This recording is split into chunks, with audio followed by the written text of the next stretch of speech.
प्रिय दर्शकों, सादर नमस्कार। वैदिक मीडिया के धर्म जिज्ञासा कार्यक्रम में आपका हार्दिक स्वागत है। मैं हूं आचार्य चंद्रधर मिश्र। नवरात्रि में घट स्थापन का क्या महत्व है? हम प्रत्येक नवरात्रि में बड़े ही श्रद्धा के साथ कलश की स्थापना करते हैं। कलश के आधार में जौ बीजते हैं, कलश रखते हैं, कलश में जल स्वस्तिक अंकित करके कलश को सुसज्जित करते हैं, पंच पल्लव रखते हैं, पूर्ण पात्र रखते हैं और लाल कपड़े से बांध करके नारियल स्थापित करते हैं। इस प्रकार कलश की स्थापना हम सब लोग अपने घरों में हर नवरात्रि में करते हैं।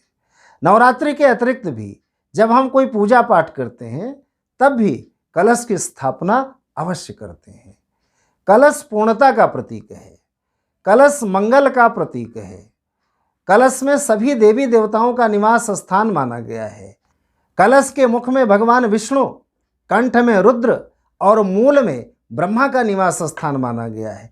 कलश के कोख में अर्थात पेट में सभी मातृकाओं का निवास माना गया है। सभी तीर्थों का, सभी पवित्र नदियों का, सभी सागरों का निवास स्थान माना गया है। इस प्रकार कलश सभी देवता, सभी देवियों का स्वरूप होकर के हमारे सामने विराजमान होता है।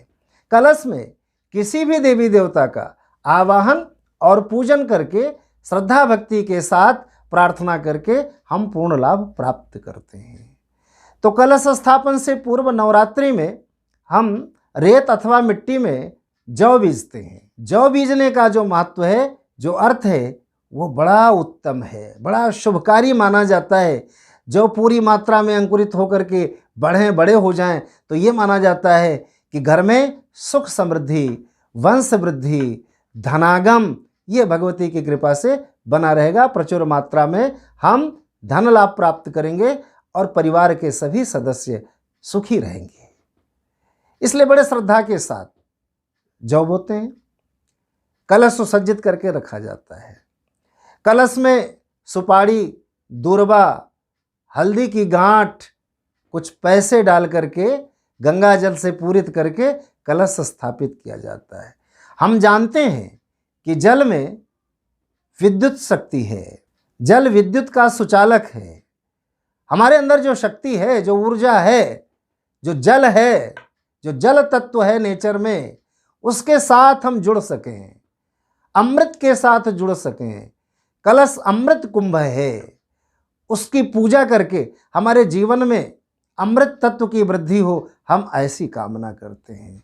अमृत तत्व का अर्थ है हम निरोग रहें, हमारा परिवार स्वस्थ रहे, किसी भी प्रकार की कोई कलह ना हो, परिवार सुखी रहे, हम शुभ कार्य कर सकें। जिस उद्देश्य से मनुष्य जीवन प्राप्त हुआ है उन उद्देश्यों को हम पूर्णतया प्राप्त कर सकें, पूरा कर सकें। कलश में पंच पल्लव रखा जाता है। 5 पवित्र वृक्षों के गुच्छों को, पत्तों के गुच्छों को रखा जाता है, जिसमें वट, पीपल, गूलर, पाकड़, जिसको कुछ क्षेत्र में पिलखन कहते हैं, और आम के पत्ते। इस प्रकार ये पंच पल्लव रखा जाता है। उसके ऊपर एक पूर्ण पात्र, जिसमें चावल या कुछ अनाज भर के रखते हैं, पूर्ण पात्र रखते हैं, और फिर कलश पर नारियल स्थापित किया जाता है। नारियल अर्थात श्रीफल। श्रीफल बड़ा पवित्र माना गया है।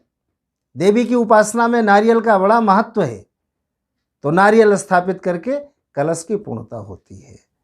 तो प्रत्येक नवरात्रि में साधक जन इस प्रकार घट स्थापन करते हैं, जौ बोते हैं, जिससे उर्वरा शक्ति का, भगवती की कृपा का, प्रकृति का हमारे साथ कितना सामंजस्य है, हम उसके बारे में कामना करते हैं, प्रार्थना करते हैं कि भगवती की कृपा हमारे जीवन में बनी रहे। तो इस प्रकार पूर्ण कलश की स्थापना करके अखंड दीप अथवा पूजा दीप प्रज्वलित करके भगवती की उपासना करने से सभी प्रकार के मनोरथ पूर्ण होते हैं, मन को शांति प्राप्त होती है, परिवार में सुख होता है और हमारी जो कामनाएं होती हैं वो भी देवी की कृपा से अवश्य पूर्ण होती हैं। तो घट अर्थात कलश पूर्णता का प्रतीक है, मंगल का प्रतीक है, सभी देवी देवताओं का निवास स्थान है, विद्युत ऊर्जा का सुचालक है, हमें ऊर्जा देने वाला है, अमरत्व प्रदान करने वाला है। अमृत तत्व की वृद्धि करने वाला है। आप सब लोग नवरात्रि में घट स्थापन करके भगवती की उपासना करें, आपके सभी मनोरथ पूर्ण हों। आपका बहुत बहुत धन्यवाद। वैदिक मीडिया सब्सक्राइब जरूर करें, शेयर कीजिए, लाइक कीजिए। सादर नमस्कार।